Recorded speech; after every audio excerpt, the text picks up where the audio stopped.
Hey guys, it's Gmoneymohawk here, and for the last 3 weeks, this game has taken over my life. So here's Genshin Impact.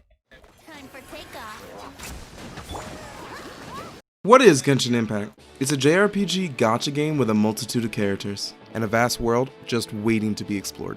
For some people, hearing gacha would actually be a complete turnoff to the game, but rest assured, the game can be played completely free, and they even incentivize that by giving you multiple ways to earn in-game currency and upgrade your items, just by playing the game. The main way to get characters is by rolling, but we'll get back into that later. Let's talk about the story first. The game takes place in a world called Devat, where you, a lone traveler, are looking for your brother or your sister based on the gender that you chose in the beginning of the game. Your only lead is that it has something to do with an Archon. Archons are practically gods that reign over the 7 regions of this entire world map, 2 of which you can only play at the moment. And they break off the main story in 2 parts, where you can do Archon missions, where you learn more about the world, and possible leads on where your sibling is, and story missions, where you can actually learn about each character that you can get in the wishing system. Some missions even let you play as that character to see if you want to actually try rolling for them, so it's a nice little touch. For a gacha game, the combat's actually rather clean. You get multiple characters, each with their own weapon class, and a party up to 4. So you can have a bow user while you also have a sword user, or you can have a spear user while you also have a catalyst user. Even if characters have the same weapon, they can have a different fighting style. Some people blink, some people hit harder, some people have an AoE. But most of all, each character has their own element, which allows for amazing combos in the game. The best example, in my opinion, is if you have somebody who win on your team, they usually have something related to tornadoes or vortexes, and you can get somebody with fire or water, you can make it a water vortex or fire tornado. If you see somebody with a fire shield, you can get somebody with water and you can actually break their shield faster. If you pour water on an enemy, or if you see a water-based enemy, you can actually freeze them with ice attacks. It gives good CC and also does quite a bit of damage. Although the combat sounds rather simple, you can actually weave in multiple elements at the same time to provide different status effects. If you combine water and fire, that's vaporize. Ice and lightning, that's superconduct. Geo and anything actually does crystallize, which gives you a shield based on the element that you attacked. But that's only a few of the interactions. The game's greatest feature has to be the exploration. It gives you that Legend of Zelda Breath of the Wild feel, where no matter what, when you just pick a direction and go, you'll find something new.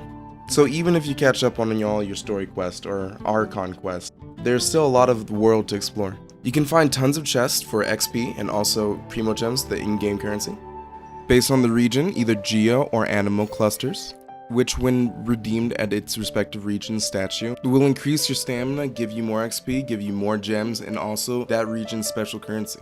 The currency itself will give you upgrade materials and also even stuff that you can level up the main character, the Traveler, abilities with. If you ever feel lost or feel like you have nothing to do, then you can always go to the Adventure Handbook. It has many objectives and also bosses that you can do to turn in for more rewards and XP. These bosses give you this kind of daily feeling. Other than your real dailies, you can take on these with a rechargeable currency called resin, which you had to spend to redeem your rewards. You can hold up to 120 resin, and they also give you ways to recharge it. Another thing, kind of like Breath of the Wild, is that they have cooking, but instead of just throwing a bunch of stuff in a pot and hoping that it is something pretty cool or something that you read in a book, you can actually get recipes. The food can vary as in giving you just a raw health boost, or a health boost to your team, defense buffs, attack buffs, stamina buffs, and even some alchemy items that will give you just raw elemental buff. You can buy recipes and you can also just find them out in the wild. Weapons and materials that you find while exploring can also be used to upgrade your other weapons or something that you want to focus on. You find a lot of fodder weapons that you can just use to upgrade your 4-star or 5-star or even some good 3-star weapons. Each character after hitting the max rank can get ascended up to 6 times. What that practically means is that you're uncapping that character. At first the max rank is 20, then you can uncap that to 40, then you can uncap that to 50, and then it goes on and on until you hit 90. Each time giving the character a monstrous buff to his or her stance. There's a soft lock though, based off of your adventure rank, so you have to play the game before you can get unlimited power. Also, a lot of characters require you to get a lot of random stuff, so pick up a lot. There's a lot to do in this game, so no matter what, you will keep busy. And if you pack another character, then your gameplay is pretty much just expanded that much more. Each character provides their own thing, whether it be a DPS, a support, a healer. Each one of them get their own little special flair. Even Benny.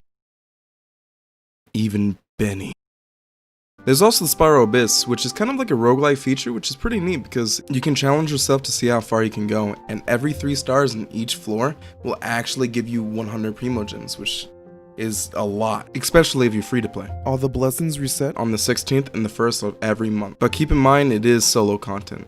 But for co-op you have domains, which you can go in with up to 4 people and grind out artifacts and other upgrade materials that will actually help you in the long run for your weapons and ascension. That is another important note, weapons also can ascend, and these domains are the main way that you can get the materials to ascend your weapons. Just remember that you do need resin for these as well. Some domains even give you artifacts that you can use to upgrade your characters, and these are actually like insanely good. Some even meta defining. The co-op in this game is really fun, but I wish that they expanded on it a little bit more. Yes, you can do bosses, domains, and that's really about it. When it comes to exploration, you can help your friends find the clusters, but you can't really touch anything, you can't touch the chest, you can't do anything. I understand why, but it really just feels restricting at times.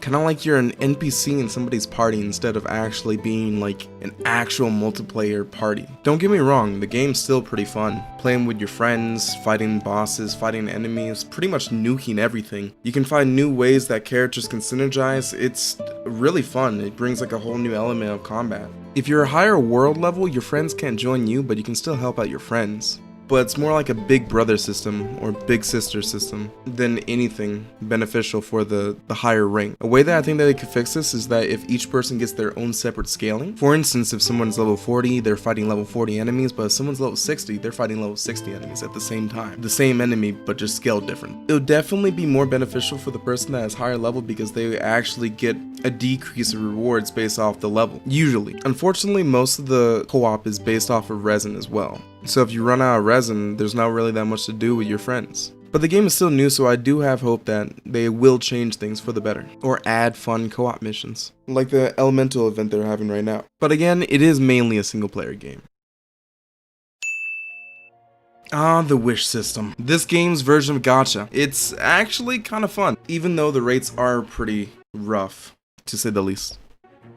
To some people, gacha makes or breaks a game for them. But rest assured, you can play this game completely free to play. How the gacha system works is that you get fates. You can use primo gems to purchase fates, and sometimes you can earn them through adventure rank rewards. There are 2 types of fates. Intertwine, which is pretty much for the special banner that's up at the moment, and Acquaint fate, which is for your standard rolls. You can't go wrong with either, but the special banners actually have increased rates for specific units. If you get a duplicate character, you can actually use them to improve your character with constellations, pretty much giving them an upgraded ability or just a passive. The main character also has constellations, but they're story locked, and some can be purchased from region-specific shops. So it doesn't force you to wish to make your main character better. But I'm not gonna lie, wishing is kind of addicting. Even my mom came in and watched me pull on stream. That's a character that I want a character.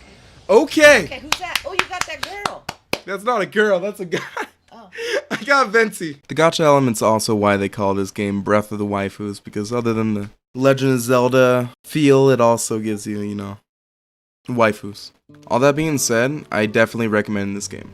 The atmosphere, the exploration, just everything. To me, it's beautiful and I really enjoy exploring the world. The characters are neat, the story's neat, and if you're looking for a free-to-play JRPG-ish kind of game, then I'd say give it a try. I know this video is kind of different from what I usually do, but I just want to say my computer kind of ran into some problems over last weekend, so I couldn't really post anything. Also, I had fun making this. It's a good game and it's been taking a lot of my time. For a good reason. Good reason that it has been doing that. But everything's fixed and I should be back to my regular bi-weekly schedule unless I'm feeling a little something and I go for like maybe that 2-week. Oh.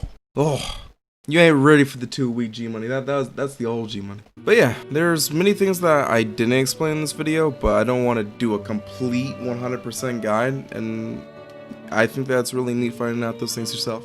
Most of all, I hope that everyone's doing well, and stay safe. I'll see you guys in the next one. Peace.